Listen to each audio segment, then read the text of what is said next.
ነጭ ልብስ ለመልበስ እንደ ጥቁር ልብስ አይደለም ዝም ብለህ ለብሰህ አትወጣ። ነጭ ልብስ ለመልበስ ስርዓት አለ።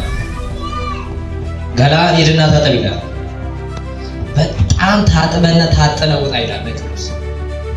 ነጭ ልብስ ለመልበስ ብዙ ፕሮሰስ ይጠይቃል። ታጥበህ ትወጣለህ። ከዛ በኋላስ ታደርገዋለህ። እንደው ምን አለበት ቀስ አድርገህ እንትን ብትለው እሳት እስኪጭር ድረስ ስፍራውን እንትን ትሏል ታደርገዋለህ። ታዲያ ለዛ ማንነት ለዚህ ልብስ እንኳን ይሄን ያህል ስፍራ ከሰጠኸው እግዚአብሔር የከበረውን ዕቃ ይዞ መጥቶ ተራ ነገር ውስጥ የሚከተል የከበረውን መንፈስ ይዞ መጥቶ የሆነ ማንነቱ ዝም ብሎ አይከተል። ይቀድሳል። አሜን። ይቀድሳል። አሜን።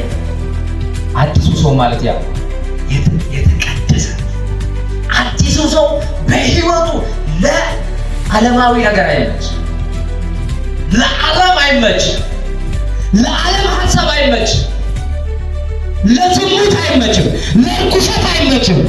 አዲሱ ፍጥረት ለክርስቶስና ለክርስቶስ ብቻ የተዘጋጀ። አሜን አሜን። ወዳጆች ይሄ ሰውነታችሁ የሆነ ቀን ይፈርሳል። የማይፈርሰው ሰውነት አለ። አሜን። እሱም የናዝሬቱ ኢየሱስ የገነባው፣ አሜን።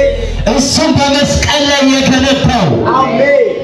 ምን አይነት ሰውነት ሲባል በመንፈስ ቅዱስ የታጠነ በመንፈስ ቅዱስ ውስጥ ያደረ ያ አለ። አሜን አሜን። ያ የከበረ አንተ ውስጥ ነው ያለ። አሜን አሜን። ነቢያቶች ተነስቶ ሊክራባ ሻዳላ ባሃዶ ሰክራ ባሃደ ይታየኛል እንትና አቤት እንደዚህ ያለ ሰው አይቻለሁ እንደዚህ ነው ብሎ ሲተነብይ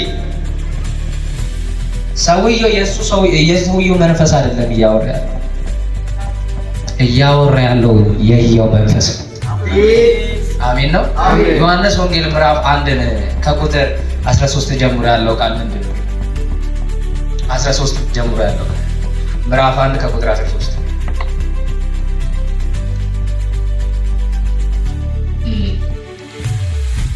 ምዕራፍ 1 ከቁጥር 13 ያለው ነው።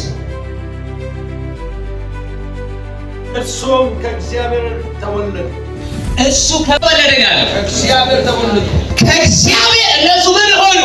ተወለዱ። እሺ እንጂ ከደም ወይም ከስጋ ፍቃድ ወይም ከወንድ ፍቃድ አልተወለዱም። በቃ ከምን አልተወለዱ?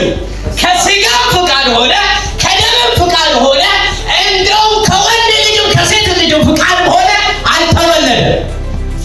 ከማን ተወለደ ይላል? ከእግዚአብሔር ተወለደ። ከቃሉ ተወለደ። አሜን።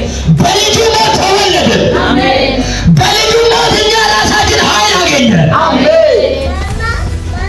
አዲሱ ሰው ነው ወዳጆቼ መንግስተ ሰማያት ሊወርስ የሚችለው። አሮጌው ሰውነታችን የጌታን ክብር መሸከም አይችልም። የጌታን ኃይል መያዝና መጨበጥ አይችልም። አንድ ሰው የጌታን መንፈስ ወይም የእግዚአብሔርን ሐልወት ወደ ውስጡ ሊያስገባ ሲፈልግ ምን ማድረግ አለበት ካላችሁ፣ ኦርናጌ ማድረግ አለበት። ምን ማለት? ነፃ መውጣት አለበት። ከኃጢአት ቀንበር ነፃ መውጣት አለበት። ከዚህ ዓለም ስርዓት ነፃ መውጣት አለበት። ከዚህ ዓለም ወጥመድ መውጣት አለበት። ከዚህ ዓለም ያልወጡ ሰዎች አዲስ ፍጥረት አይደሉም። የዚህ ዓለም ነገር ሁሉ ጊዜ ትዝ የሚላቸው ሰዎች የእግዚአብሔር ፍጥረት አይደሉም። ከእግዚአብሔር የተወለዱ አይደሉም። ከጌታ የተወለዱ ይታወቃሉ። ከጌታ የተወለዱ ያስታውቃሉ። ፊታቸው ይናገራል፣ ያስታውቅባቸዋል። ሃሌሉያ አሜን። አንዳንድ ጊዜ ስትሄዱ መንገድ ላይ ስትሄዱ እቺ ጴንጤ ትመስላለች፣ እቺ ክርስቲያን ትመስላለች። አንተ መለያ አለ እንዴ ሰውነታችን ላይ አለ እንዴ? እንግዲህ ይመስላል የሆነ ፓስተር ወይ ነብይ ነው ይባላል። ከበላ ጌታ አንተ ባታሳይ እንኳን አንተ ውስጥ ያለው ነገር ያሳያል። አሜን። በጌታ የተወለዱ ሰዎች ምንም በጌታ ላይ ብሎ እንደዚህ ራሳቸው ባይገልጡ እንኳን ስራው ይታያል። አሜን አሜን። ወዳጆቼ ቅባት የተቀባና ቅባት